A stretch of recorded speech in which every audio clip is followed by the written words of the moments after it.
안녕하세요. 철학인문 수강생 여러분. 자, 오늘은 12주차 첫 번째 수업입니다. 자, 우선 오늘 수업을 하기 앞서서 여러분들이 자주 질문을 하는 게 있어서 바로 기말고사 문제인데요. 이게 참 어렵습니다. 기말고사를 대면 시험으로 볼 수는 없을 것 같고요.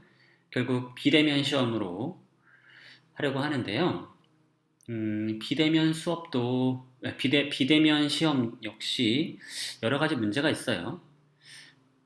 사실 가장 큰 문제는 이제 컨닝 문제인데요. 어, 일단은 여러분들에게 컨닝을 하지 말아줄 것을 요구하고요. 두 번째는 어, 두 번째는 그 절대로 다른 사람의 도움을 받지 않는 방식이어야 합니다.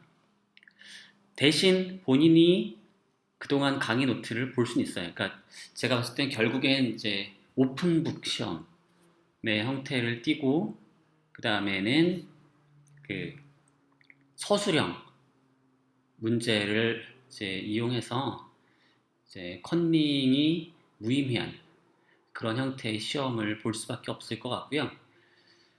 뭐 채점하는 제가 죽는 거죠. 죄송합니다. 자, 채점을 해야 하는 아마 제가 죽을 것 같은데 어쩔 수 없습니다. 뭐 최대한 컨닝이 무의미한 그런 시험으로 만들려고 하고요. 물론 그렇더라도 친구의 도움을 받으면 도움이 될 수 있겠지만 그건 여러분들의 선의에 이제 맡기도록 할게요. 절대로 시험을 볼 때는 다른 친구의 도움을 받지 말기 바랍니다. 오로지 본인의 노력으로 본인이 그동안 본 노트 이런 걸 이용해서 뭐 검색을 할 수도 있어요. 하지만 일부러 지금 현재 시험을 보고 있는 다른 사람으로부터 도움을 받지 말기 바랍니다. 자, 바로 이제 그럼 수업에 들어가 보도록 그럼 언제 시험 보느냐? 자, 시험은 6월 마지막 주 6월 마지막 주고요. 그렇죠. 6월 마지막 주가 아니겠군요. 그렇군요. 24일, 26일. 제 생각에는 26일 날 시험 보면 될 것 같아요. 6월 26일. 6월 26일 날 시험 보는 걸로 하고요. 저희 수업 시간이 10시부터죠?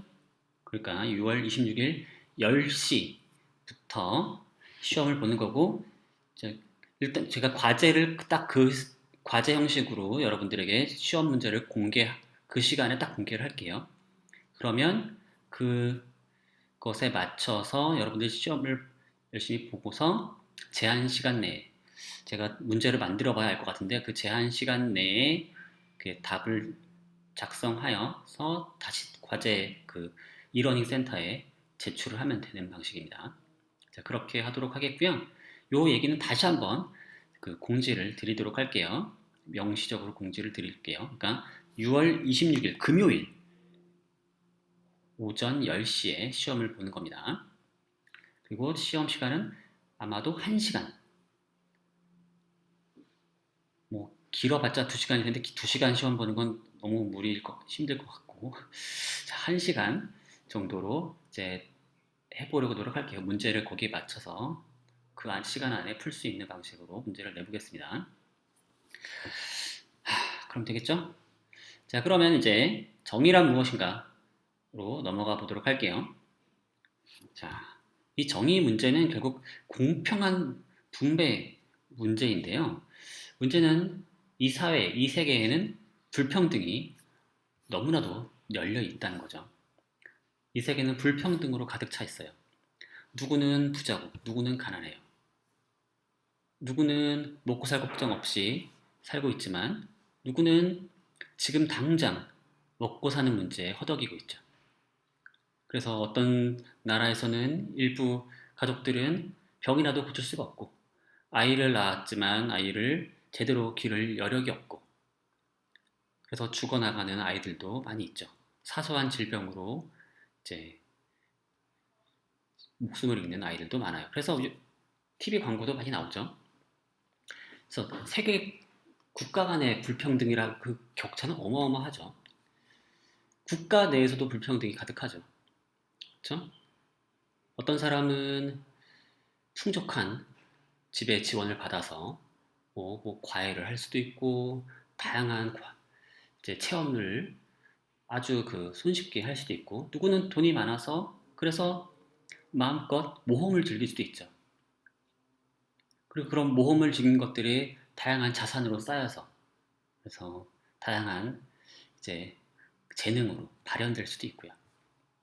반면 어떤 사람들은 학교 공부, 학교를 다니는 것만으로도 매우 힘들어하는 실제로 부모의 보살핌을 받지도 못하고 그런 경우도 있죠.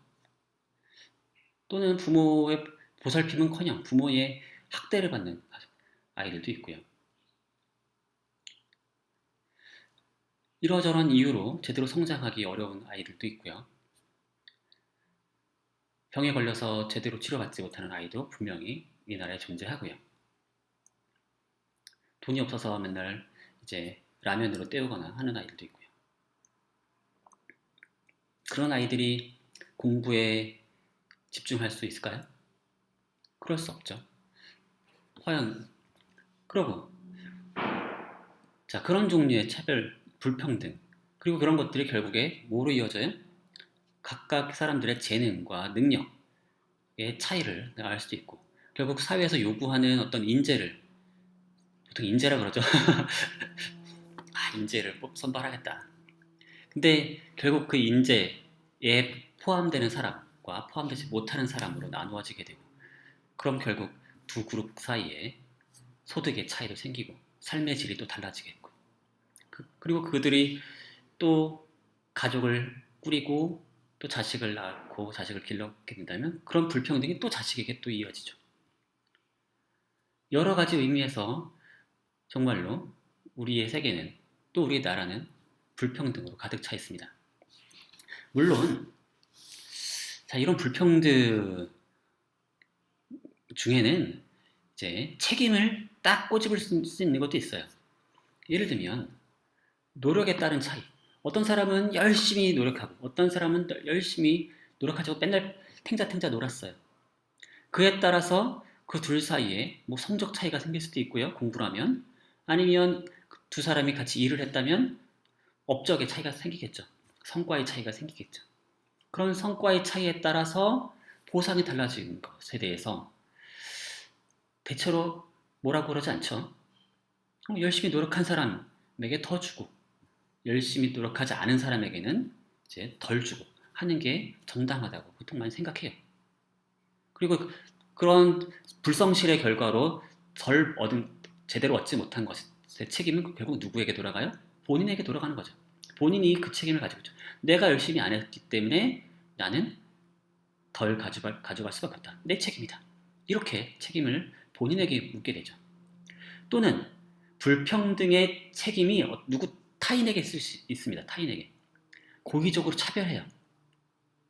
예를 들면 이제 남성과 여성을 차별한다거나 아니면 백인과 유색인종을 차별한다거나 아니면 성적 지향에 따라서 차별한다거나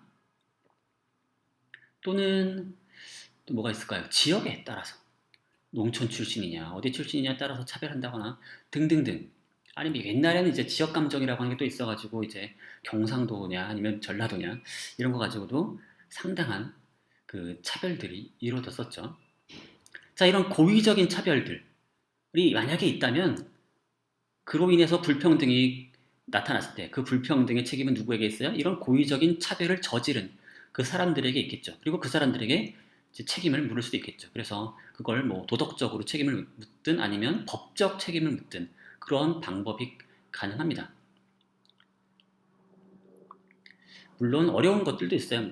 무의식적인 차별들도 있죠.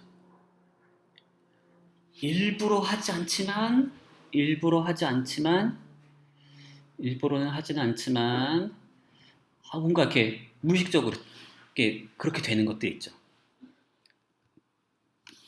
그런 요소들 나 일부러 그러지 않았는데 무의식적으로 자꾸만 유색인종보다 백인의 성과를 동일한 성과, 똑같은 얘기를 했는데 백인의 성과에는 막 칭찬하고 유색인종이 똑같은 얘기를 할 때는 구박하고, 이게 일부러 그러는 게 아닌데도 그런 일이 실제로 많이 벌어지고 실제로 회사 내에서 차별로 이어지죠.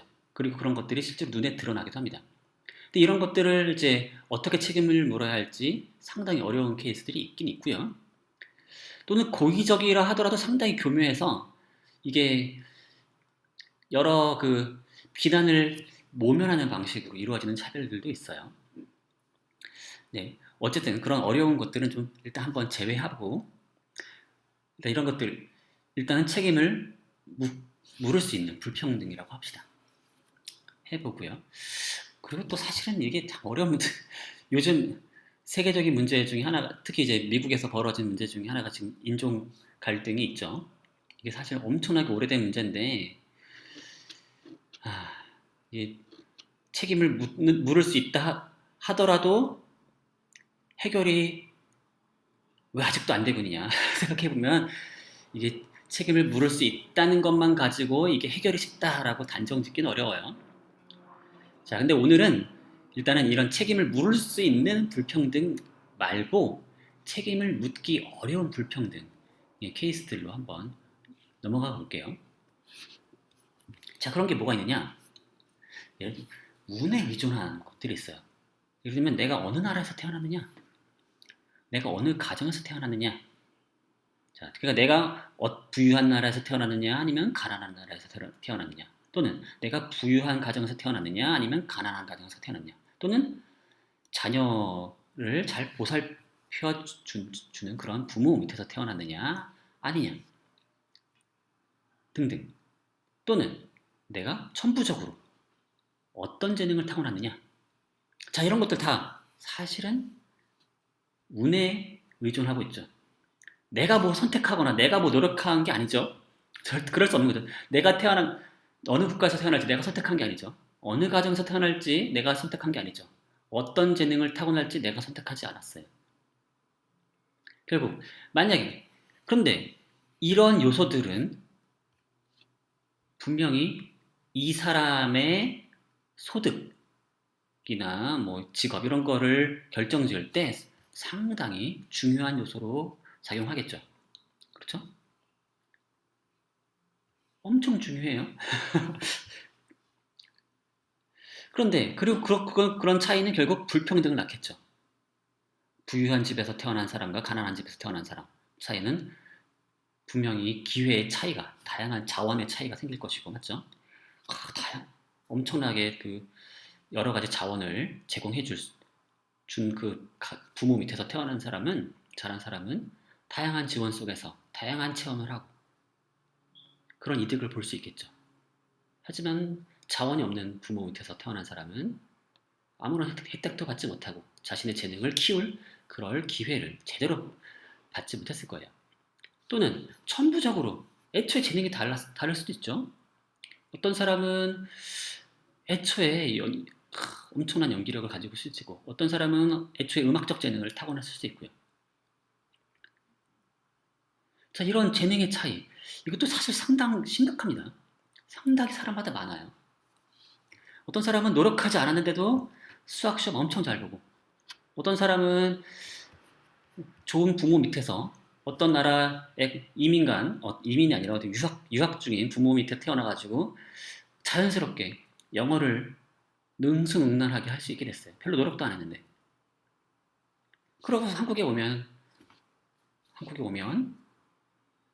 그게 또 사람들 사이에 재능 차이로 여겨지죠.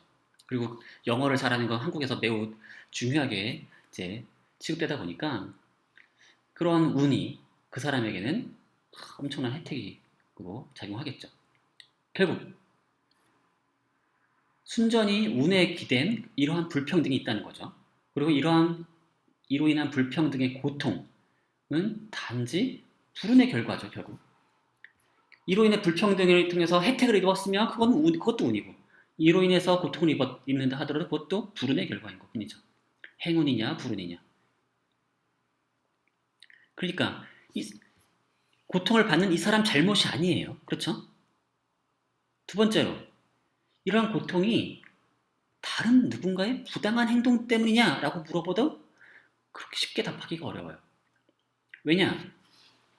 이런 일들이 대부분, 이로 인한 불평등은 대부분 어떤 되게 자연스러운, 우리가 현재 살고 있는 이 경제체제 아래에서 사람들이 되게 자연스럽게 행동한 결과에 불과한 거죠. 자, 보면은, 자, 어떤 원인들이 있냐? 자, 방금 전에 그 원인들로부터, 그런 요소들로부터 어떻게 불평등이 초래되냐? 자, 부모는 자녀에게 좋은 교육을 제공하고자 해요. 이게 나쁜 거예요? 자신이 가진 자원 내에서, 한도 내에서 최대한 좋은 교육을 제공하고자 하죠. 자녀가 잘 됐으면 하는 바람에서. 나쁜 일 같지 않죠. 자, 그리고 기업은 자신이 하는 일에 잘 맞는, 그리고 재능이 있는 사람을 뽑아서 그 사람을 우대하고 싶어 하죠. 일 잘하는 사람과 일 못하는 사람이 있어요. 누구에게 돈을 더 주고 싶어요? 그리고 누구를 더 뽑고 싶어요? 재능 있는 사람, 일 잘하는 사람, 이런 사람들을 뽑고 싶죠. 자, 그리고 소비자는 어때요? 양질의 상품을 제공하는 기업의 상품을 돈을 주고 사고 싶자 하죠. 자, 이게 쭉 순환을 이뤄내면 무슨 일이 벌어지느냐? 자, 이런 소비자 때문에 기업은 결국 양질의 상품을 만들어내고, 내야 하고, 양질의 상품을 만들어내야 하고, 그러려면 재능 있는 사람을 뽑아야 돼요. 근데 재능 있는 사람을 뽑는데 뭐가 개입해요? 이 재능 있는 사람이냐, 재능 없는 사람이냐는 그 사람의 순수한 노력 이외에 다른 요소들이 개입하겠죠. 그 사람이 어느 가정에서 태어나느냐, 결국 사회 계급적 차이, 그 다음에 그 사람의 천부적 재능, 이런 것들이 이제 작용을 하겠죠. 그렇죠? 그리고 여기에는 이제 부모가 당연히 자녀가 잘 됐으면 하는 바람에서 제공해주는 그런 자원들이 있는데, 결국 거기에 부모마다 제공해줄 수 있는 자원의 차이가 있는 거고요. 그러다 보면 결국 누군가는 돈을 많이 벌고 누군가는 돈을 많이 못 버는 이런 불평등이 초래되는 거죠. 누구 책임이에요? 누구 책임이죠? 누가 잘못한 사람이 있나요? 다들 각자 자녀를 위해서, 우리 기업이 잘 되기 위해서, 본인이 좋은 상품을 얻기 위해서 각자 합리적으로 행동했을 뿐인데, 자, 어느 책에 여기서 합리적이라고 하는 건 이 체제 내에서 합리적으로 행동하기 위해서 행동했다는 거죠. 자, 예를 들어 보세요. 일본 식당은 소비자를 위해서 재능 있는 요리사를 고용했어요. 물론 돈을 많이 줬겠죠.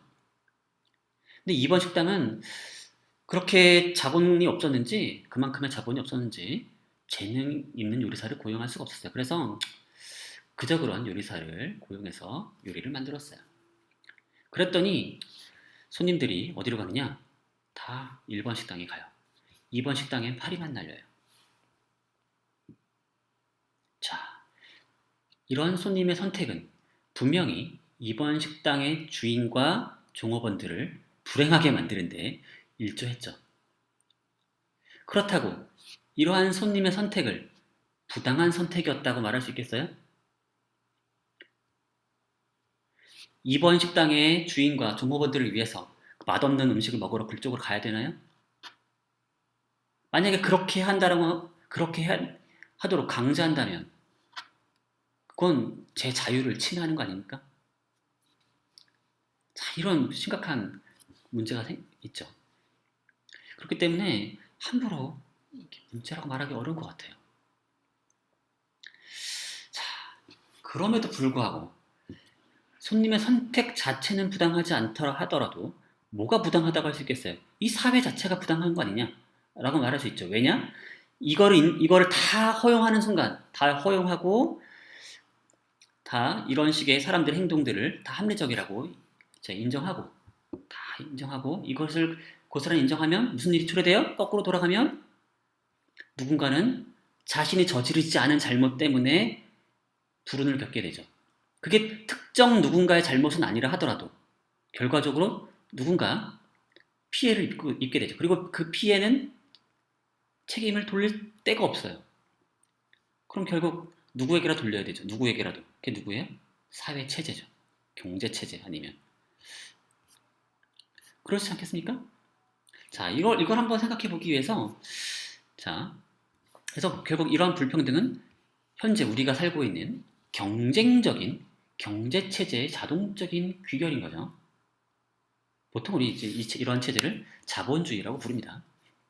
보통, 그렇죠? 이게 다 자본주의 탓이야. 이런 얘기 많이 들어봤죠? 그 얘기입니다. 사람들은 고용을 위해, 사람들끼리 또 직장을 구하기 위해, 기업끼리 고객을 유치하기 위해 경쟁을 할 경우에 결국 어떤 사람은 다른 사람보다 더 많은 돈을 벌 수밖에 없고, 그리고 여기에는 기회 평등만으로는 해소될 수 없는 요소들, 사회 계급적 차이나 선천적 재능의 차이 같은 것들이 불평등에 기여하기 마련이라는 겁니다. 그럼 결국 뭐예요?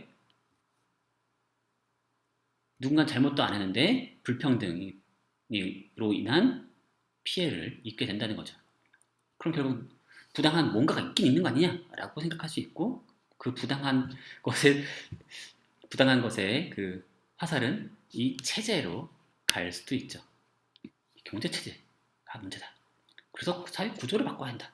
뭐 이런 얘기 많이 들어봤죠. 그런 논리가 바로 여기 있는 거죠.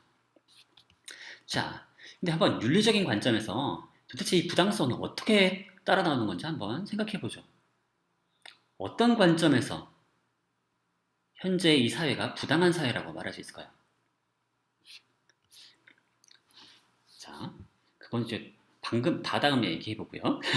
자, 선택지가 네 가지가 있어요. 자, 일단 크게 두 가지. 이러한 불평등은 무고한 희생자를 낳음으로 부당하다라고 말할 수도 있고요. 한편으로는 이러한 불평등은 잘못한 사람이 없으므로 부당하지 않다. 이런 선택지가 가능합니다. 또 부당하다라고 하더라도 부당하니까 국가가 어떤 방식으로든 개입해야 한다라고 생각할 수도 있고요.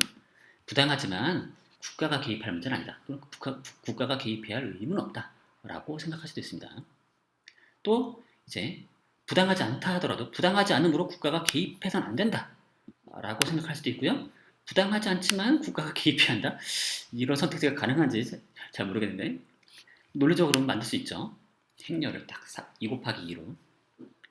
자, 이런 선택지가 있는데 많은 그 학자들이 선택하는 선택지는 주로 여기입니다. 부당함으로 국가가 어떤 방식으로든 개입해야 한다입니다. 다른 선택지가 없다는 건 아니고요. 없다는 건 아닌데 이런 선택지가 최근에는 가장 이제 많이 선호되는 선택지인 것 같아요. 왜 이런 선택지가 이제 주장되고 있는지 한번 살펴보도록 하죠. 자, 일단 부당하다는 걸 얘기하려면 결국 부당하다, 정당하다라는 얘기 결국 윤리적인 얘기죠. 도덕적인 얘기인데 결국 어디에 호소할 거냐? 의무의 호소에서는 쉽게 답이 안 나올 것 같아요. 그래서 보통 사람들이 이제 채택하는 원리는 결국 공리주의적인 원칙이죠. 자, 결국 뭘 추구해야 돼요? 최대 다수의 최대 행복. 이런 거죠. 자, 그런데 한번 공리주의도 다양할 수 있습니다. 그래서 이걸 한번 비교해보죠. 세 가지 사회가 있어요. A는 아무도 행복하지 않지만 아무도 고통받지 않는 사회라고 가정해보고요. B는 아무도 행복하지 않지만 극심한 고통을 받는 사람이 일부 있어요. 그런 사회입니다. 자, 그러면 A와 B 중에 고르라 그러면 어느 사회가 더 좋은 것 같아요? 자, 행복한 사람이 아무도 없는 건 똑같은데 다만 고통받는 사람이 A는 아무도 없고 B에는 조금 있어요. 그렇다면 B가 좀 더 나빠 보이죠? 공리주의자에게 A가 B보다 좋은 사회인 건 분명해 보입니다. 자, 행복은 플러스고 고통은 마이너스니까. 행복은 최대화하고 고통은 최소화하고 이게 좋은 사회인 거죠. 자, 근데 C와 같은 사회를 생각해보죠. 아주 행복한 사람도 일부 있고 극심한 고통을 받는 사람도 일부 있어요. 근데 다만 행복의 양이 고통의 양보다 더 큰 사회예요. 자, 그러면 이번엔 A와 B 중에 아까 할 땐 A가 일단 더 낫다고 했으니까 이번엔 이제 A와 C를 비교해 봅시다. 어느 사회가 더 나은 사회일까요? 아무도 행복하지 않지만 아무도 고통받지 않는 사회. 그럼 행복 빼기 고통은 빵이죠. A에서.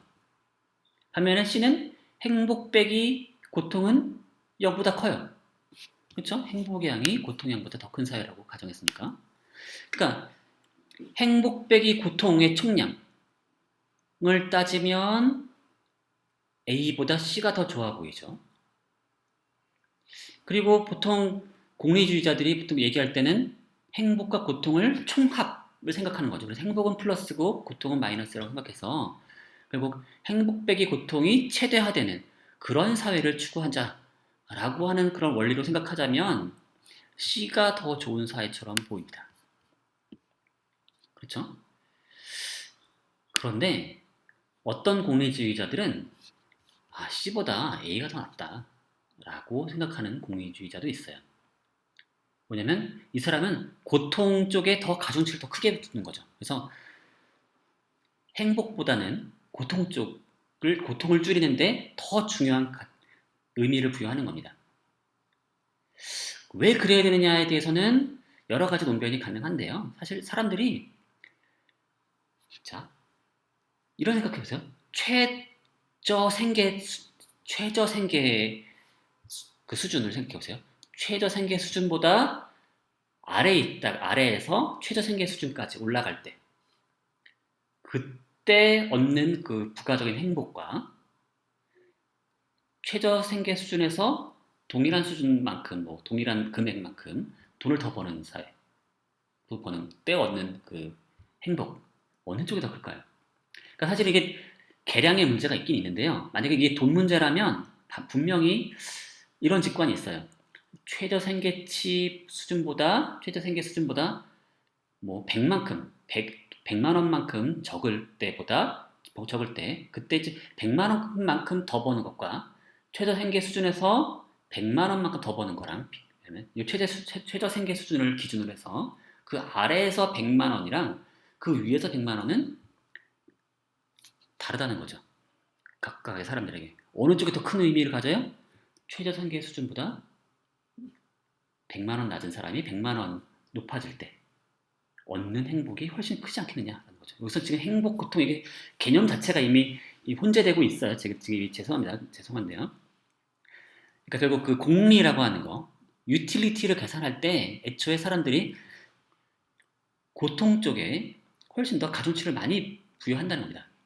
최저 생계 수준보다 내려갈 때 훨씬 더 극심한 고통을 느끼게 되고 그게 훨씬 더 이 사람에게 더 많은 그 피해를 주는 것 같다는 생각이 들어요. 그겁니다. 그리고 이런 직관이 어디에 보냐면 여러분들 10만 원을 잃는 것과 10만 원을 버는 것 생각해 보세요. 동전을 던져가지고 10만 원을 잃는 것과 10만 원을 버는 것. 자, 앞면에 나오면 10만 원을 너한테서 뺏겠다. 뒷면에 나오면 내가 10만 원을 주겠다. 여러분 할 거야 말 거예요? 자, 기대되는 수익은 빵원이죠. 그러니까 해도 되고 안 해도 될 것처럼 보이지만 웬만하면 안 합니다. 왜냐면 잃을 수도 있으니까 안 하는 거예요. 하지만 거꾸로 얻을 수도 있잖아요. 하지만 10만 원 잃는 게 훨씬 그러니까 10만 원을 잃었을 때 얻는 그 고통이 뭔가 10만 원을 얻었을 때 고통보다 훨씬 좀 커 보인다는 거죠. 그래서 고통 쪽에 가중치를 더 둬야 한다라고 하는 그런 심리학자들의 연구 결과들이 있어요. 자, 그런 걸 감안하거나 실제로 모든 공리주의자들이 그런 심리학적 결과를 사용하는 건 아니지만 자, 누가 보통 여기에 이제 이런 식의 고통 쪽에 가중치를 더 부여하냐면 그런 대표적인 사람이 있습니다. 누구냐면 바로 피터 싱어라고 하는 철학자인데요. 이 사람은 행복의 최대화 쪽보다는 고통의 최소화에 훨씬 더 주목한 그런 공리주의자고요. 이 사람은 분명히 공리주의자입니다. 근데 행복 쪽보다는 고통 쪽을 더 더 중시했고요. 고통을 최소화하는 데 결국 필수적 욕구를 충족하는 문제를 훨씬 더 가중치를 두는 거죠. 그래서 최대한 많은 사람들이 그런 필수적 욕구를 충족하는 사회가 훨씬 더 좋은 사회다. 그 사회의 유틸리티가 그렇지 못한 사회의 유틸리티보다 더 크다라고 생각을 하는 겁니다. 자, 이렇게 생각하게 되면 앞서서 우리가 생각하는 지금 이런 현재 불평등이 매우 부당한 사회가 되는 거죠. 이런 불평등이 있는 사회는 매우 부당한 사회라고 볼 수 있고 이런 불평등은 개선해야 할 사항이 되는 거죠. 왜냐하면 이런 불평등 때문에 무고한 많은 사람들이 최저 수준 이하의 최저 생계 수준 미만의 그 수익을 얻으면서 고통을 얻고 있다는 거죠. 상당수의 많은 사람들이. 그걸 없애면 우리 세계는 훨씬 더 많은 유틸리티를 얻을 수 있다는 거죠. 이미 돈이 많은 사람들의 돈이 더 많아지는 것보다 현재 돈이 없는 사람들이 돈을 좀 얻어서 이제 최저 생계 수준을 확보할 수도 있다면 그게 훨씬 더 좋은 사회라는 거죠. 만약 우리가 그렇게 만들 수 있다면 우리가 뭔가를 조정해서 그렇게 만들 수 있는데 그렇게 하지 않는다는 건 그건 부당한 일이라는 거죠. 그 누가 해야 할 일이에요? 우리가 해야 할 일인 거죠. 그런 의미에서 우리가 그런 책임을 다하지 않았다. 그러니까 우리는 왜냐하면 우리 사회에 그 유틸리티를 최대화시켜야 되는 그런 의무가 있는 건데 왜냐면 공리주의자니까 공리주의 원칙에 따라서 그걸 유틸리티를 최대화시켜야 되는데 그러려면 결국 무고한 희생자를 줄여야 한다는 거죠. 바로 그게 이제 누구의 얘기예요? 피터 싱어의 얘기입니다. 자, 그걸 위해서 근데 기회평등이라고 하는 건 매력적인 이상이 될 수 없어요.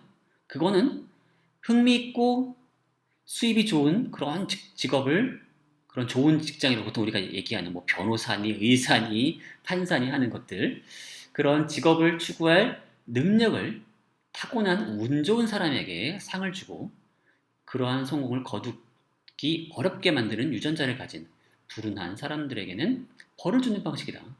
기회평등이란 그렇게 매력적이지 않다라는 거죠. 그러면 어떻게 되느냐?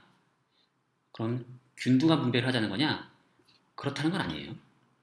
분배를 할 때 공평하긴 해야 돼요. 하지만 또 완벽히 똑같을 필요는 없어요. 여기서 공평한 분배라고 하는 건 단지 기회평등만 아니에요. 그래서 기회평등보다는 좀 더 나가야 한다는 거죠. 피터 싱어가 제안하는 분배의 원리는 바로 응분의 원리에 따른 분배입니다. 이런 번역어가 어렵긴 한데 나름 또 괜찮습니다. 응분. 우리가 보통 deserve라고 하는 그 영어 단어 있죠. 그럴 만한 자격이 있다라고 할 때, 그럴 만한 자격이 있을 때 그만한 보상을 해주는 것. 그런 방식의 분배가 이루어져야 한다는 거죠. 자, 그런 자격이란 어디서 주어지느냐? 글쎄요. 여러 가지 해석이 가능하지만 기본적으로 이런 운은 아닌 거죠. 단지 행운을 가지고 태어났다고 해서 더 많은 보상을 해주는 건 응분의 원리에 따른 분배는 아닌 거죠. 여기에 어긋난 분배인 거죠. 그래서 이 기회평등만으로는 안 돼요. 더 높은 수준의 평등이 좀 필요합니다. 그럼 어떻게 되느냐? 어떻게 하면 좋을까요? 자, 이러한 원리를 제시한 사람이 한 명 더 있었습니다. 누구냐면 바로 마르크스죠. 마르크스가 예전에 이러한 주장을 한 적이 있어요. 능력에 따라 생산하고 필요에 따라 분배하라. 자, 능력에 따라 일을 하는 거죠. 능력이 많은 사람은 많이 일을 하고 능력이 적은 사람은 적게 일을 할 수도 있고요. 능력도 다양할 수 있으니까 또 이쪽 분야에 능력 있는 사람은 이쪽 일을 하고 저쪽 분야에 능력 있는 사람은 저쪽 분야에 일을 하고 능력에 따라 일을 해요. 하지만 분배를 할 때는 우리 보통 어떻게 해요? 능력에 따라 일을 하면 그 재능에 따라서 잘했으니까 보상을 더 많이 해주고 이런 분배를 생각하죠. 그게 보통 좋은 보상 체계라고 생각하지만 마르크스는 그렇게 생각하지 않았어요. 그건 결국 뭘 초래해요? 불평등을 초래하죠. 그러니까 필요한 건 어떻게 해야 되느냐? 분배는 필요에 따라 분배하라는 거죠. 필요에 따라. 나는 먹고 사는데 이만큼이 필요해. 그러면 그만큼 받아야 한다는 거죠. 물론 그게 어느 사회에서나 가능한 건 아니에요. 하지만 마르크스는 현재 우리 당시 살던 그 자본주의 사회는 그게 가능하다고 생각했어요. 이미 그 정도의 생산력을 갖추고 있었다고 생각한 거죠. 필요에 따라 분배할 수 있는 그런 능력을 거의 갖추었다라고 생각했고, 그러면 이제 뭘 바꿔야 되냐? 제도를 바꿔야 한다는 거죠. 생산력은 이미 갖췄으니까. 그게 바로 이제 사회주의 혁명 또는 공산주의 혁명을 추구하는 논리였죠. 자, 다시 한번 검토해보면 이거죠. 왜 능력에 따라 생산해야 되느냐? 효율적인 사회를 위해서는 능력에 따른 일 분담이 필요하죠. 서로 각자가 가지고 있는 능력에 따라서 일을 분담해야 사회가 잘 효율적으로 작동할 수 있겠죠. 일이. 바로 그거죠. 아무한테나 막 시키면 안 돼요. 맞죠? 일을. 그 일에 맞지 않은 사람에게 괜히 그 일을 시켰다가 제대로 일을 못했으면 안 되겠죠. 그러니까 능력에 따라 일을 하라라고 하는 거죠. 맞는 얘기처럼 보이죠. 그 다음에 정의로운 사회를 위해서는 필요에 따른 소득 분배가 필요해요.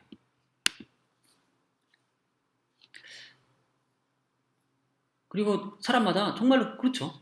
나는 이만큼이 필요해. 그럼 그만큼 주고. 만약에 그것이 가능한 사회라면 그렇게 하는 것이 옳다는 거죠.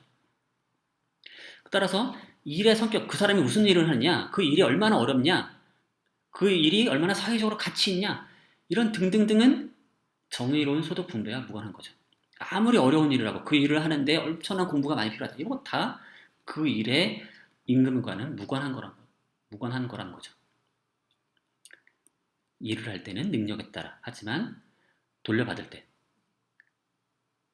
돌려받을 땐 소득 분배는 필요에 따라 하라는 거죠. 근데 이러한 분배 원칙은 다양한 비난을 받았습니다. 그리고 실제로 이런 원칙에 기초한 사회를 만들려고 실제로 노력을 했었고, 그렇게 만들어진 몇몇 국가들이 있었지만 현재는 다시 실패했다고 생각해서 다시 돌아오게 됐죠. 사실 그런 사회가 사실 국가적인 실험들을 해왔어요. 엄청난 국가적 실험들을 해왔죠. 필요에 따른 소득 분배를 하려고 노력하고 능력에 따른 일 분담을 하려고 노력했어요. 하지만 그게 잘 제대로 되진 않았어요. 그 도대체 어디에서 문제가 비롯됐느냐? 곰곰이 생각해 봤을 때 이런 거죠. 자, 고소득이 보장되지 않는 때 왜 하필 내가 열심히 공부해서 그 전문직을 해야 될까요? 자, 여기서 전문직이라고 하는 건 글쎄 이거 좋은 비율일지 모르겠지만, 자, 요즘 우리 사회에서 가장 돈 많이 버는 전문직 하면 뭐 의사나 변호사 같은 걸 생각할 수 있겠죠. 자, 의사가 되기 위해서 공부가 많이 필요하죠. 수련 기간도 많이 필요해요. 단지 머리로 문제만 푸는 것뿐만 아니라 사실은 상당한 숙련 기간이 필요하죠. 그래서 시간이 엄청 걸려, 맞죠? 대학도 6년 걸리고, 사실 대학 졸업한다고 끝나는 것도 아니고, 사실은 이제 인턴과 레지던트 거쳐가지고, 그제서 이제 드디어 제대로 환자를 볼 수가 있죠. 그러니까 엄청난 기간을 동안 공부를 해야 되는 거죠. 근데 엄청 고생하죠, 사실 그 사람들. 지금도 엄청 고생하고 계시지만, 근데 이 고소득이 보장되지 않는다면 누가 사서 고생을 하겠어요? 그냥 나 편하게 열심히 공부하지 않아도 할 수 있는 일을 다 선택하지 않을까요? 자, 이것도 이제 좋은 비유는 아닐 수 있지만, 자, 무슨 직업을 들어도 다 이제 이제 문제 소지가 다 있긴 있는데, 어쨌든 사회적으로 그다지 가치가 사회적으로 잘 인정받지 못하는 직업 중에 예를 들면 청소부를 예를 들어보죠. 그리고 사람들이 그 청소부 하려면 뭐 아무나 할 수 있다라고 흔히 자꾸 생각을 하죠. 물론 청소부 되는 게 그렇게 쉬운 일은 아닙니다. 그것도 사실 시험 봐야 되고, 그것도 나름 공무원이기 때문에 경쟁률이 꽤 치열한 것 같고, 나름 요즘에는 임금도 꽤 많이 보장을 해주는 것 같아요. 자, 하지만 뭐 어쨌든 사람들이 난 편한 일 할래. 그렇게 생각하면 청소부도 다 싫어할 수도 있겠네요. 왜냐면 일이 힘들잖아요, 맞죠? 그러니까 편하고 공부도 별로 안 해도 되고 일하는 동안 편한 일, 뭐 그걸로 다 몰리지 않을까요? 자, 근데 만약에 그런 일로 다 몰리게 되면 어떻게 되죠? 사회가 돌아가겠어요? 안 되겠죠. 그럼 어떻게 될까요? 국가가 그것을 금지시켜야겠죠. 국가가 사람들이 마음대로 직업을 선택할 수 있는 자유를 없애야 되겠죠. 이게 되게 심각한 문제를 초래할 수 있죠. 직업 선택의 자유를 훼손할 우려가 있어요. 그러니까 효율성이 훼손되거나 효율성을 위해서는 결국 국가가 통제를 해야 되는 거죠. 이 직업도 이 정도 필요하고 저 직업도 저 정도 필요해요. 그럼 국가가 그것을 알아서 분배를 해야 돼요. 근데 사람들마다 능력 있는 사람들이 어디로 가야 될지는 어쨌든 그런 문제가 있죠. 어쨌든 자, 그다음에 만약에 게다가 그 나라밖에 없는 게 아니라 이 사회는 다른 나라도 있죠. 근데 다른 나라에서는 또 고소득이 보장됐어요. 그 직업이. 만약에 의사에 대해서 고소득이 보장된 나라가 있다고 해보죠. 지금 이 나라에 있어서는 생판 고생해도 돈을 못 벌어요. 제대로 못 벌어요. 다른 직업을 더 편한 직업을 선택해도 똑같이 벌어요. 이러느니 내가 지금 다른 나라에 이민 가서 내가 의사해야지. 이런 걸 어떻게 막죠? 그러면 재능 있는 사람들이 다른 나라도 다 유출돼 버릴 수 있죠. 인재가 유출돼 버리는 거죠. 두뇌 유출, 뭐 이런 표현도 많이 쓰기도 합니다. 이런 걸 또 어떻게 막아요? 금지하면 되죠. 또 국가에서. 너희들 해외로 못 나간다. 막으면 되죠. 근데 이건 역시 개인의 자유를 심각하게 훼손할 우려가 있죠. 자, 그리고 이 모든 문제가 또 어디랑 또 뭐랑 연결되어 있냐면, 무슨 일이 사회적으로 필요한지, 얼마나 더 필요한지, 이런 것들이 뭘 통해서 할 수 있냐면, 조정되냐면, 이 우리나라 자본주의 국가에서는 직업에 따라서 보상해주는 그 방식이 달라서, 그러니까 어떤 직업을 선택하면 돈을 많이 줘요. 그러면 저 일이 가치 있는 일인가 보다 하고서 그 사람들이 재능 있는 사람들 그쪽으로 몰릴 수 있죠. 능력 있는 사람들을 거기서 뽑아가요. 이 일은 능력 있는 사람들을 필요로 하고 이 사람들에게 돈을 더 줌으로써 능력 있는 사람을 도전하도록 만드는 거죠. 근데 만약에 어떤 일이 있는데 일이 능력 있는 사람들이 필요하지만 현재 돈을 많이 못 주고 있어요. 그럼 재능 있는 사람들이 몰리지 않겠죠. 자, 근데 이게 만약에 필요하다면 결국 그 사람들이 안 되겠다. 이거 사람들이 워낙 암만 해도 현재 임금으로는 재능 있는 사람들을 뽑을 수 없으니까 안 되겠다. 임금을 더 높여줘야지. 하고서 그 임금을 올려서 다시 공지하겠죠. 돈을 더 줄 테니까 좀 지원해달라라고 또 이제 시장에 이제 공지를 하면은 사람들, 저기 돈 많이 준대 하고 글러갈 수 있죠. 결국 이러한 소득의 차이를 통해서 무슨 일이 더 필요한지, 무슨 일에서 어떤 사람들 요구하는지가 자꾸 드러나면서 사람들이 이쪽으로 이동했다, 저쪽으로 이동했다 할 수가 있죠. 결국 시장의 어떤 그 방식, 시장에서 가격을 측정하고, 그래서 각각의 기업마다 우리가 필요하는 사람은 이 정도 일을 주겠다. 이러면서 가격을 막 책정하면 사람들이 자유롭게 지원을 하는 거죠. 이런 걸 통해서 필요로 하는 사람이 막 이렇게 자꾸 조정이 되는 거죠. 너무 사람들 많이 뽑았다. 이거 필요한 것보다 더 많이 뽑아서 지금, 괜히 지금 사람들만 낭비되고 있다라는 생각이 들면은 그 기업은 어떻게 하겠어요? 그 기업이나 그 분야에서는 그 직업에 해당한 사람들의 그 임금이 줄어들겠죠. 그리고 또는 뭐 그게 자동으로 돌아가기도 하죠. 그런 식으로 비효율이 초래되면은 이제 그곳의 생산품이 질이 뭐 저하된다거나 뭐 여러 가지 문제로 인해서 이제 대체로 그 직업의 매력이 떨어지면서 이제 가격이 내려가기도 하고 뭐 왔다 갔다 원인과 결과가 서로 순환하면서 그런 일이 벌어지죠. 결국 시장에서의 어떤 그런 소득 차이, 임금 차이 없이 마치 상품의 가격 차이처럼 직업에 따른 그런 소득 차이가 그러니까 시장에 존재하지 않는다면 도대체 무슨 일이 더 필요한지 어떻게 알 수 있느냐? 그러니까 국가가 알아서 효율적으로 능력에 따라서 사람들을 분배한다라고 하는 게 좀 이상해 보이죠. 물론 그걸 누가 해야 돼요? 사람이 자유롭게 선택할 수가 있는데. 자, 상당히 심각한 문제가 있고 사실은 이러한 문제들과 함께 이런 문제를 어떻게든 다시 또 조정하려는 국가의 어떤 노력들 때문에 그것이 다시 자유를 침해하고 이런 문제가 반복되면서 그런 실험들은 실패를 하고 말았다는 게 이제 많은 사람들의 평가죠. 자, 이런 문제들에 대해서 어떻게 대응할 수 있을까요? 자, 싱어의 해결책은 이겁니다. 자, 첫 번째, 일단 동일한 월급이라도 전문직을 선택할 사람들이 아예 없진 않을 것이다. 자, 일단 앞에서 동일한 월급을 주면 사람들이 전문직, 생고생하는 그런 전문직, 고생해서 공부해서 돼야 하는 그런 전문직 선택 안 할 것이다. 라고 얘기하는데, 꼭 그렇진 않다. 그 증거가 있느냐라고 물어보고 있어요. 증거가 아직 불충분하다. 그리고 본인은 피터 시먼은 교수겠죠. 그 교수가 되기 위해서 열심히 공부했는데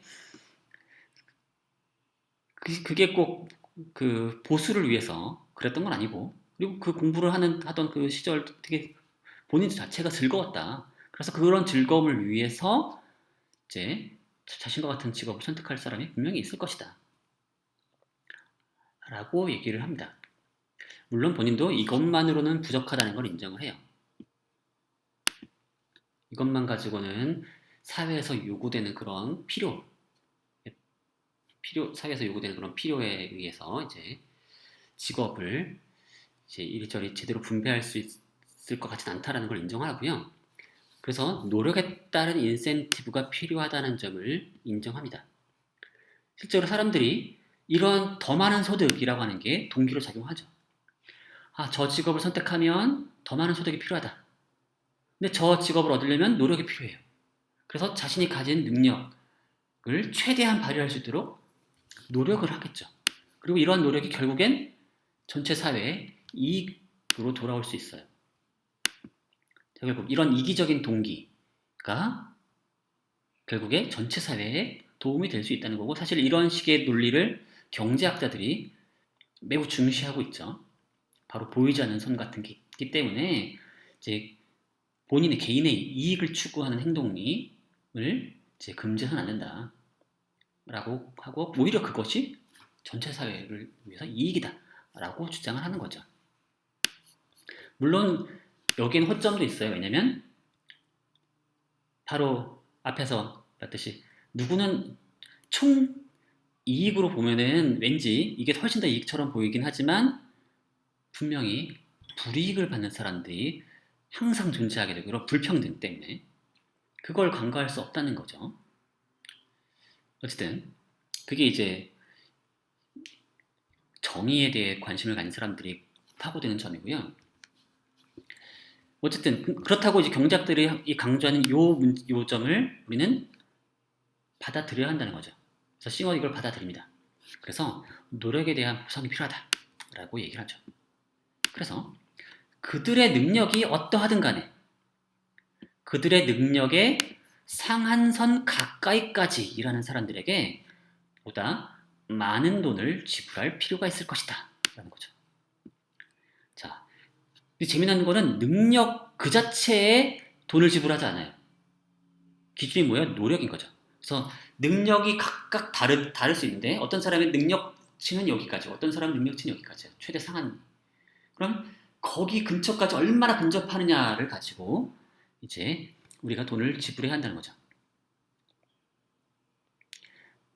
그러기 위해서는 결국 이제 더 많은 소득을 이제 차이를 줄 수밖에 없다는 거죠.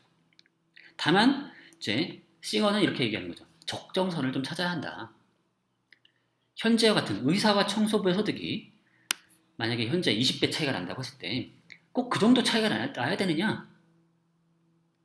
우리가 한번 사고 실험을 해보자. 한 여러 배만큼 준다면 그러면 의사 지원이 떨어질까요? 18배, 17배까지 줄인다면 그래도 의사 지원이 확 떨어질까요? 점점 줄여 나가다 보면 어쩌면 효율성과 분배의 정의를 모두 잡을 수 있을 그런 가능성이 있지 않겠느냐라고 이제 얘기를 하는 거죠. 그럴 만한 우리 실험을 해볼 만한 가치가 있다는 겁니다. 이런 20배만큼 차이는 사실 너무하다는 거죠. 불필요한 이런 소득 차이 때문에 누군가는 최저 생계치 이하에서 고통받고 있는데 이걸 좀만 줄인다면 우리는 어쩌면 훨씬 많은 사람들을 최저 생계 수준으로 끌어올릴 수 있고 그걸 통해서 전체 사회의 유틸리티를 극대화할 수 있다는 거죠. 자, 그래서 피터 해결책은 그럼 뭐라고 볼 수 있느냐? 앞에 마르크스의 해결책과 상당히 비슷하죠. 비슷하긴 하지만 결국 뭘 더해야 하는 거예요? 노력에 따라 분배하는 거죠. 필요와 노력에 따라 분배하는 거죠.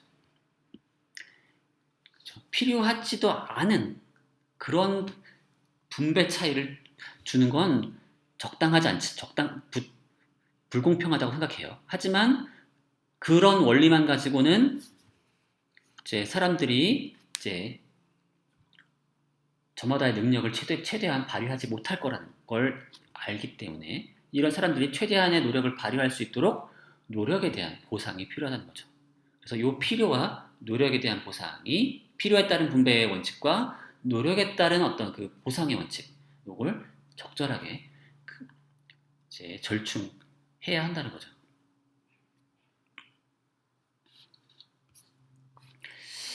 근데 약간 어려운 문제가 있습니다.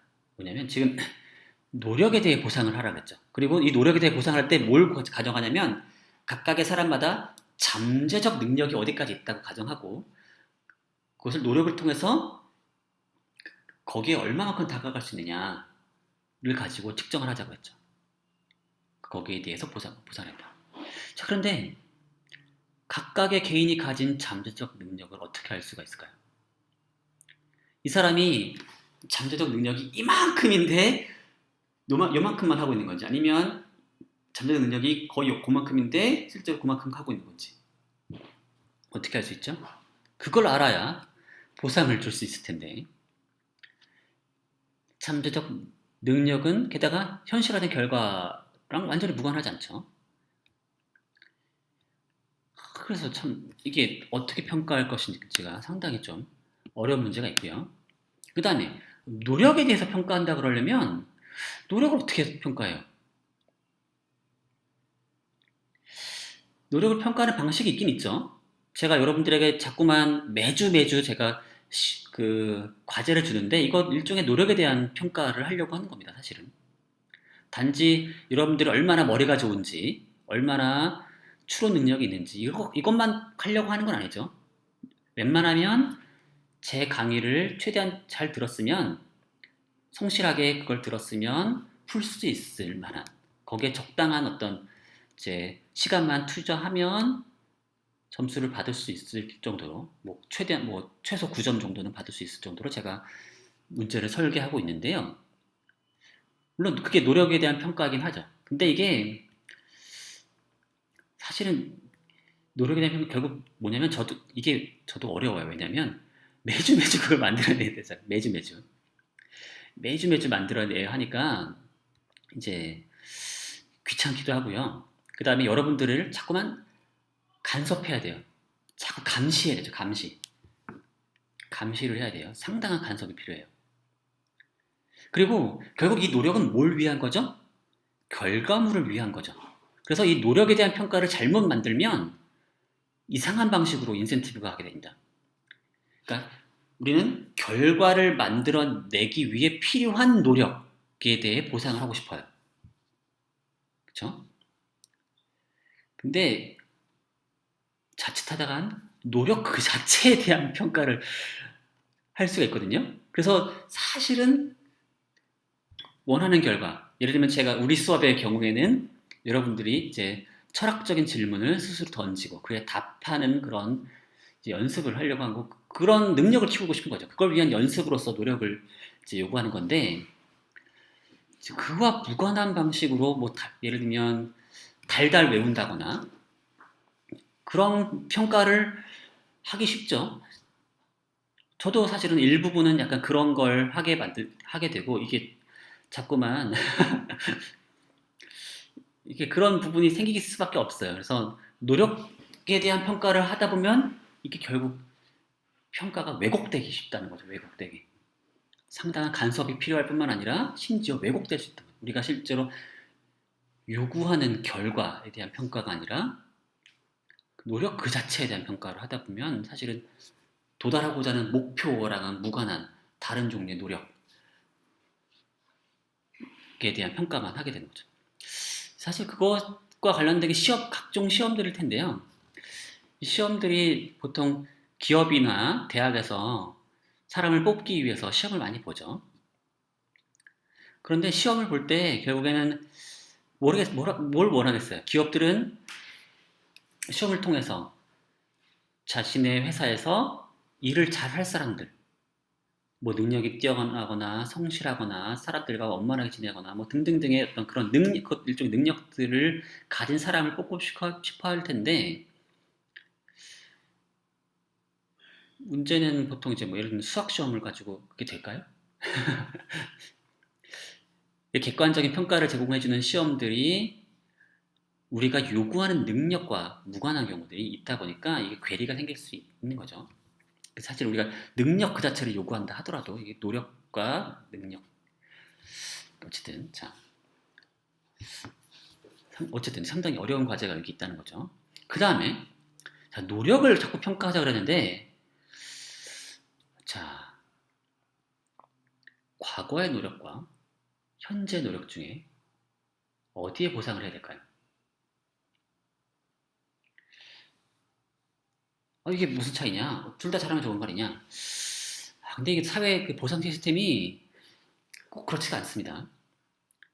이게 은근히 그 그 어린 시절의 노력을 훨씬 더 많이 보상해주는 면이 있어요. 어린 시절에 열심히 공부해서 입시시험, 그 대학 수학 능력 시험을 잘 본다거나, 고등학교 내신을 잘 본다거나, 대학 학점을 잘 받는다거나, 이것들이 이후의 삶에 상당히 많은 걸 결정해주죠. 그래서 이때 노력을 게을리하고다가 나중에 노력하는 경우보다 앞에 젊었을 때 어린 시절에 노력을 많이 해서 나중에 노는 거랑 비교하면은 어린 시절에 노력한 경우에 대해서 사회에서 많이 보상을 해주는 느낌이 있어요. 생각해보세요. 정규직 교사가 되려면 뭘 해야 되죠? 시험을 봐야 돼요. 시험을. 그렇죠? 국가고시가 있죠. 그래서 거기에 통과를 하고 나면은 거기 통과하려면 성실하게 공부를 해야 되죠. 성실하게 공부를 해야 되고, 그리고 근데 문제는 한번 교사가 되면 웬만해선 안 잘리죠. 적당히만 하면 잘리질 않아요. 평생 직장이 보장되죠. 반면에 교사가 되기 위한 공부를 성실하게 하지 않은 사람이 있다고 해보죠. 뭐 또는 뭐 다른 관심 때문에 다른 일을 하려고 했다가 어쨌든 간에 그 전까지 성실하지 않았다고 해보죠. 하지만 어쩌다가 제 계약직 교사로 임용되고 난 이후에 이 사람 시험을 보지 않았어요. 근데 어떻게든 계약직 교사로 일하게 된 이후에 학생들을 위해서 이제 열심히 노력한 사람이 있다고 해보죠. 학생 입장에서는 누가 더 좋은 교사죠? 학생 입장에서 생각해보면 이쪽이 더 좋은 서비스를 제공해주고 있는 것처럼 보이죠. 그리고 시험 공부 잘한 거랑 학생 지도랑 사실 크게 관련이 없을 수도 있어요. 그러니까 이쪽이 훨씬 학생 입장에서는 더 좋아 보이지만 이상하게도 보상은 이쪽에 훨씬 더 많은 보상이 이루어지고 있죠. 임금 차이도 있고, 그 다음에 직업의 안정성 면에서도 어린 시절에 공부 열심히 해서 국가고시에 합격한 이 사람이 정규직 교사로서 평생 직장을 보장받죠. 뭐가 더 나은 거죠? 어디 쪽이?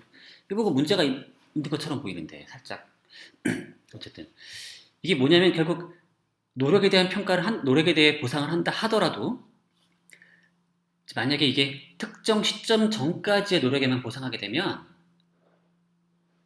이게 결국 또다시 이제 현재의 것과는 무관한 그런 불평등한 보상이 또 이루어질 수 있다는 거죠. 보통 이런 거를 이제 약간의 지대추구라고 요즘 사람들이 많이 얘기하더라고요. 일단 한번 얻은 그런 자격증, 자격 그거 하나 가지고서 평생 우려먹는 그런 지대추구를 하고 있다는 거죠. 그 이유는 노력하지 않고. 근데 물어보면 이렇게 얘기하죠. 그렇게 마음에 안 들면 네가 열심히 공부해서 합격하든가. 나는 열심히 공부해서 시험에 합격하는 그러한 노력을 했고 시험에 합격하기 위한 엄청난 노력을 했고 나는 합격했으니까 이러한 보상을 받을 자격이 있다. 라고 얘기하고 은연중에 그런 생각이 자연스럽게 널려 있어요. 사실은 맞죠? 그런 자격이 본인들은 매우 당연하다고 생각하는 사람도 많이 있고요. 하지만 학생 입장에서 생각해보면 꼭 그렇진 않죠. 왜 이 사람과 이 사람이 동일한 학생들에게 동일한 교육을 하거나 심지어 이쪽이 더 나은 교육을 한다 하더라도 왜 이쪽이 더 많은 보상을 받고 있는지에 대해서 답할 필요가 있죠. 만약에 이게 불평등한 거라면 노력에 대해서 보상하는 방식에 대해서도 뭔가 전환이 필요하죠.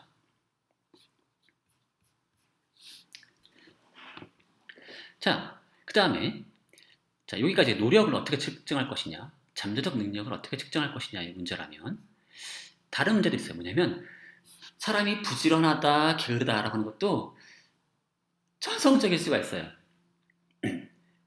애초에 천성적으로 부지런해서 그냥 자연스럽게 그냥 열심히 성실한 사람도 있고 어떤 사람은 천성적으로 게을러서 노력할 수조차 없는 사람이 있죠.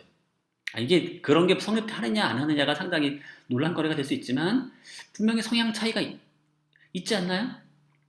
어떤 사람은 천성적으로 상당히 성실하고 그래서 되게 열심히 해요. 그냥 그게 자연스럽고 그런 사람이 있는가 하면 어떤 사람은 천성적으로 게을러서 아무리 노력하려고 해도 노력할 수 없는 그런 사람들이 있는 것도 같단 말이죠. 결국 노력에 따라 보상하겠다라고 하는 이 원칙 역시 일정 정도 운에 의존하는 거 아니냐라는 거죠. 타고난 운에 의존하는 거 아니냐라는 비판도 가능합니다.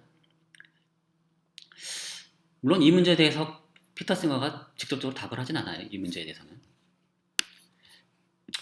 뭐 그게 천성적인 요소가 있다 하더라도 피터 싱어 입장에서는 이렇게 말할 수 있겠죠. 그럼에도 불구하고 본인은 이런 노력을 지금 본인이 원하는 이상적으로 생각하는 건 결국 뭐예요? 노력도 할 수 없고 게으르고 능력도 없는 이런 사람이라 하더라도 최소한의 이제 그 최소한의 생활 수준을 보장받을 수 있는 그런 사회를 추구한다는 점에서 그렇지 않은 사회보다 더 나은 거 아니냐라고 이제 얘기할 수는 있겠죠.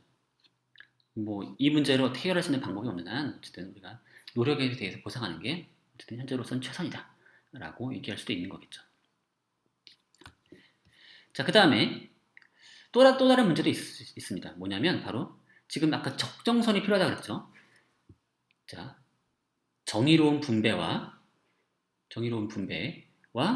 그 다음에 노력에 대한 보상 이 두 가지가 이제 균형을 이룰 필요가 있다고 했는데 도대체 그 균형은 도대체 누가 어떻게 만들어주냐는 거죠.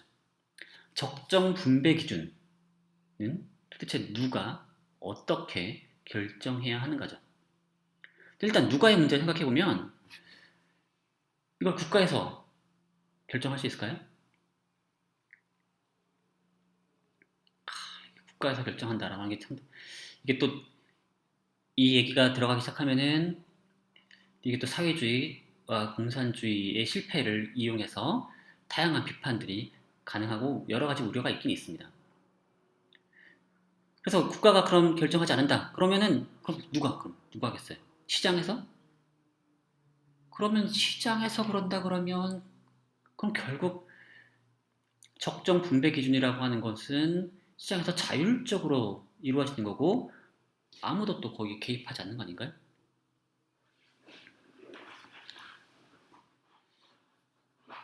그러면 현재 시장에서 만들어진 결정은 어떻게 비판이 되죠? 이미 적정선이다.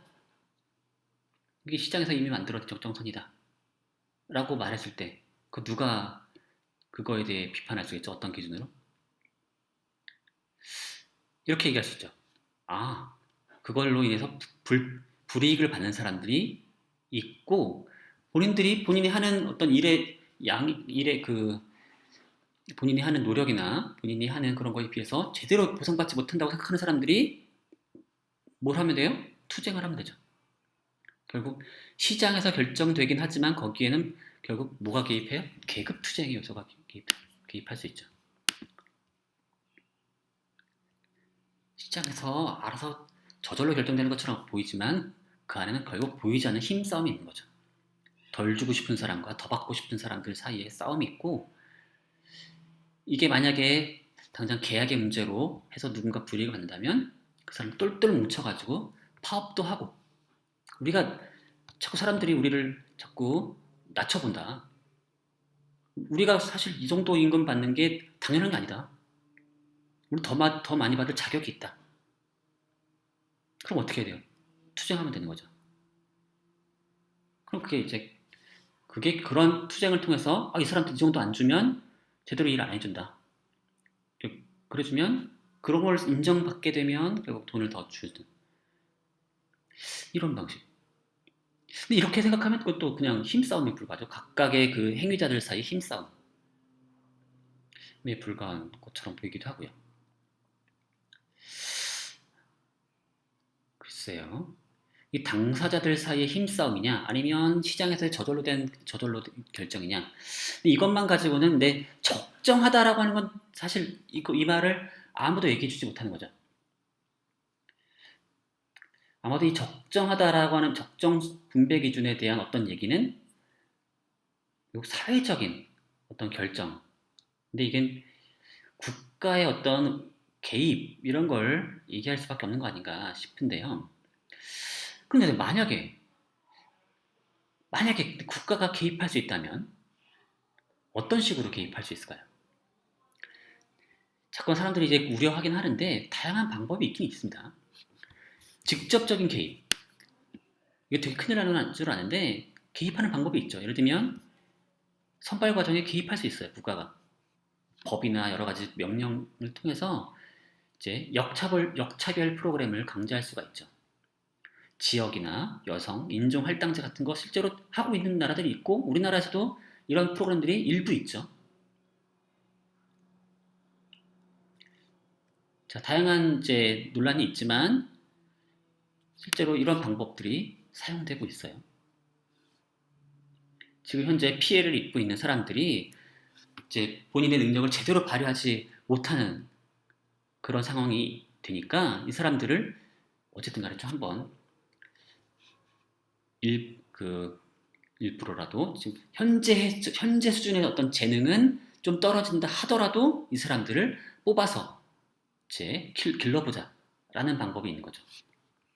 다양한 지역 할당제나 뭐 여성 할당제, 인종 할당제 같은 것들이 이제 사용되는 거고 실제로 남성 할당제도 있습니다. 어디서 그런 걸 하죠? 아세요? 남성 할당제? 교대에서 그렇게 하죠. 교대에서. 지금도 하고 있나요? 헷갈리긴 한데 분명히 한 적이 있어요. 지금도 하는 걸로 알고 있긴 있는데 지금 제가 확실하게 모르겠네요. 왜냐면 그 초등학교 교사에 여자가 너무 많기 때문에 이게 문제라고 생각하는 나라의 입장에서는 이제 남자 교사도 마련하기 위해서 남자의 비율이 최소 어느 정도 수준 이상이 되도록 뽑습니다. 애초에 그렇게 뽑아요. 그게 남성 할당제죠.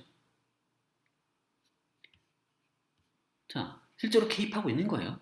나라가 뭔가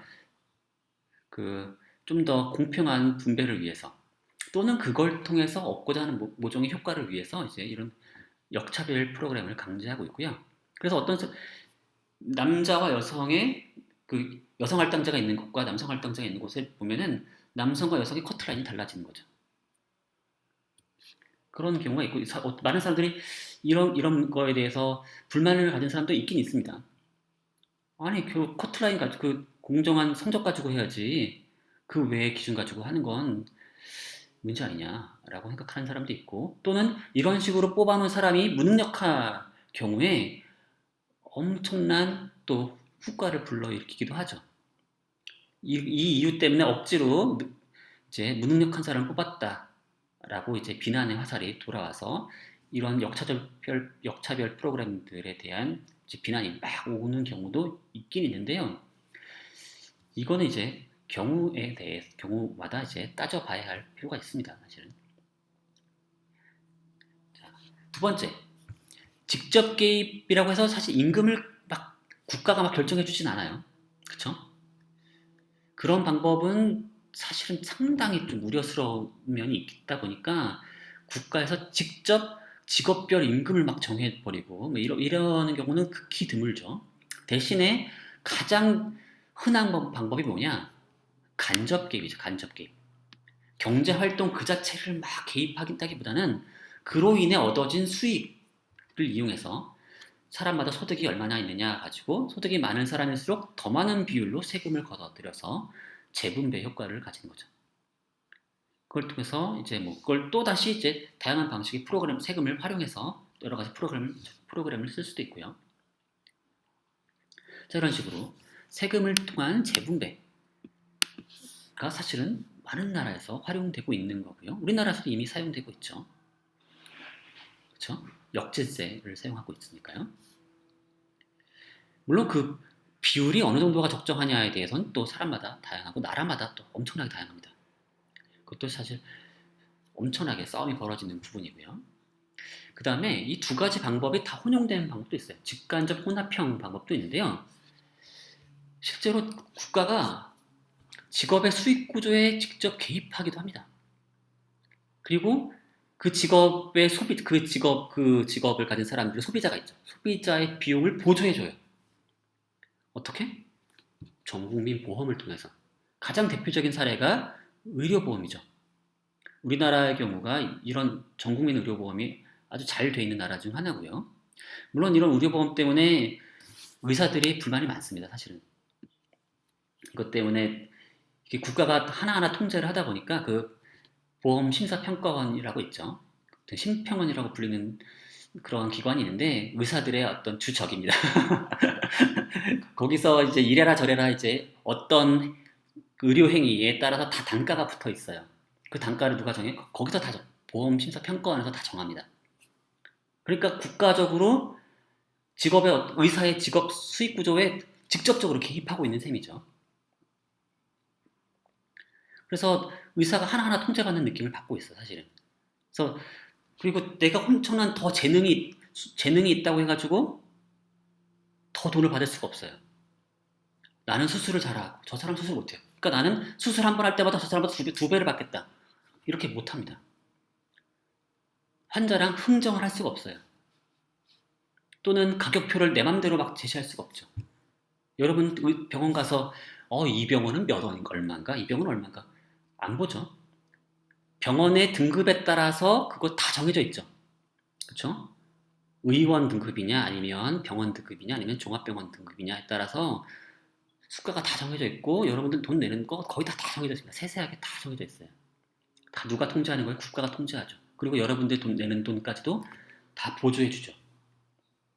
뭘 통해서? 의료보험을 통해서. 자, 이런 걸 통해서 환자들 입장에서, 소비자 입장에서는 자신이 받는 서비스를 자신이 가진 돈에 구애받지 않고서 이제 본인이 받아야 하는 최소한의 의료 서비스를 다 받고 있죠, 거의 다. 그래서 감기 걸려서 병원 가면 돈 얼마면 서비스 받을 수 있죠. 진짜 몇천 원만 내고서 이제 진료받고 몇천 원만 내고서 이제 돈 받죠. 그 약을 받을 수가 있죠. 그리고 이번에 코로나 사태에서도 여러분들 지금 거의 대부분의 사람들은 특별한 이유가 아니라면 거의 돈을 자비 부담 없이 그 진단 받을 수가 있죠. 이제 이런 걸 생각해 보면은 이거 사실은 피터 싱어가 얘기하는 그런 이제 정의로운 분배와 상당히 직결돼 있죠. 자, 의료 문제는 뭐랑 연결돼 있어요? 최소한의 어떤 삶을 유지하는 데 필요한 거죠. 필요한 만큼 분배해 준다는 거죠. 잘 사는 사람이든 못 사는 사람이든 이 사람이 생명을 위해서 필요한 것은 보장받을 수가 있다는 거죠. 물론 현재 우리나라의 의료보험이 모든 걸 다 해주진 않습니다. 그렇기 때문에 민간보험들도 있고 또는 민간보험으로 충당될 수 없는 그런 여러 가지 이제 여러 가지 어려운 질병들이 있죠. 사실은 보험 적용받지 못하는 질병들이 있고 그렇긴 한데 상당 부분은 이제 나라의 보호를 받고 있고 이걸 통해서 날파리가 이렇게 왔다 갔다 이걸 통해서 최저 수준의 어떤 생존을 이제 이것이 없었더라면 보장받을 수 없었던 그런 최저의 수준의 삶을 제공해 줄 수가 있는 거고 이걸 통해서 전체 사회의 유틸리티를 극대화할 수 있는 방법 중에 하나죠. 재밌는 건 이 방법이 사람들이 매우 우려하는 그런 직접 개입도 여기에 연결되어 있다는 거죠. 국가에 의한 직접 개입이 여기도 있는 거죠. 그리고 우리나라의 이 의료보험제도는 의사들 본인들은 매우 불만스러워하겠지만은 상당히 성공적으로 작동하고 있고 이번 코로나 사태 때 그 위력을 발휘하고 있죠. 자, 그래서 결론적으로 말하자면 이런 겁니다. 국가 개입에 의한 비효율성과 자유침해에 대한 우려가 상당히 있어요. 엄청납니다. 그럼에도 불구하고 신기하게도 거의 모든 자본주의 국가에서 이미 여기 소개된 정책들이 다양한 수준과 다양한 방법으로 혼합돼서 사용되고 있습니다. 그래서 서로를 벤치마킹하면서 저 방법의 장단점을 계속 벤치마킹을 하면서 계속 수정해 나가고 있죠. 그래서 어떤 사람들이 이렇게 말하는 경우도 있어요. 우리가 다들 현재 사회가 자본주의 국가라고 말하지만 진정한 의미의 어떤 순수한 자본주의는 존재하지 않는다 라고 말하죠. 우리 한국 역시도 사실은 순수한 형태의 자본주의는 아니에요. 그래서 어떤 외국 사람들이 보기에 한국 매우 공산주의적으로 보이기도 합니다. 사실 이 병원 시스템이나 여러 가지 경우들 보면은 한국이 의외로 사회주의적인 그런 요소들이 상당히 많이 채택되어 있고 그걸 통해서 다양한 불평등들을 해소하는 고 있죠. 물론 또 어떤 경우든 그런 것들이 이제 비효율을 낳아서 이제 불만을 가진 사람도 있지만 그렇다는 겁니다. 어쨌든. 그래서 이런 걸 보게 되면 많은 경제학자들이나 아니면 자유지상주의자들의 경우에 시장을 능가하는 어떤 정책이나 시장을 능가하는 계획은 없다라는 말을 아주 자주 해요. 시장에 뭔가 개입을 하는 순간 결국엔 비효율을 초래하고 결과적으로는 불이익이 돌아올 것이다 라고 얘기하고 있지만 꼭 그렇진 않다는 겁니다. 우리는 현재 사회보다 더 나은 사회가 가능함을 여전히 믿을 수가 있고요. 더 정의로운 사회가 가능하다는 걸 생각할 수 있고요. 보통 이제 일부 경제학자들 중에는 어쩔 수 없다는 얘기를 자꾸만 많이 합니다. 어쩔 수 없고 시장을 사용하지 않고서는 시장을 자꾸 국가가 개입하면 결국 그건 실패하고 만다 라는 얘기. 그래서 어쩔 수 없이 우리는 현재 체제를 계속 유지할 수밖에 없다라는 얘기를 많이 하는데 그렇지 않다는 겁니다. 우리는 더 정의로운 사회를 꿈꿀 수 있고 그걸 위해서 계속 실험을 할 수 있다는 거죠. 물론 각각 개별 어떤 정책들이 정말로 좋은 정책인지 아닌지는 다 이제 경험적으로 다 따져봐야 하는 문제이지만 전체적인 면에서 더욱 정의로운 사회를 현재보다 더 정의로운 사회를 만들 수 있느냐라고 묻는다면 우리는 충분히 가능하다라고 말할 수 있고 그 이유는 그 증거가 넘쳐난다는 겁니다. 지금까지 우리가 그래왔다는 거죠.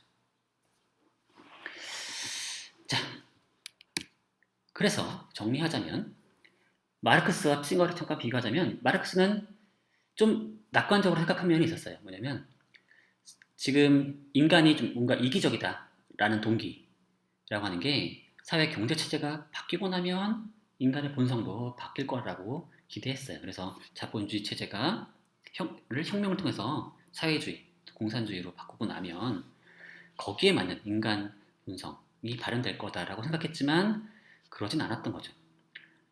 보상을 추구하는 그런 인간 본성이라고 하는 게 이기적인 동기라고 하는 게 쉽게 바뀌진 않는다는 거죠. 싱어는 그 점에 주목을 했던 거였고요. 인간 본성이 바뀔 수 없다라고 말하는 거 아니에요. 바뀔 수 있긴 있어요. 하지만 쉽게 바뀌진 않는다는 거죠. 우리 현재 인간 본성을 일단은 인정하고서 그 내에서 이제 더 정의로운 세계를 구현하기 위해서 노력해야 한다는 거죠. 뭐 둘 다 동의한 점은 있죠. 더욱 정의로운 세계는 가능하다. 따라서 우리가 뭘 하든 노력해야 한다는 거죠.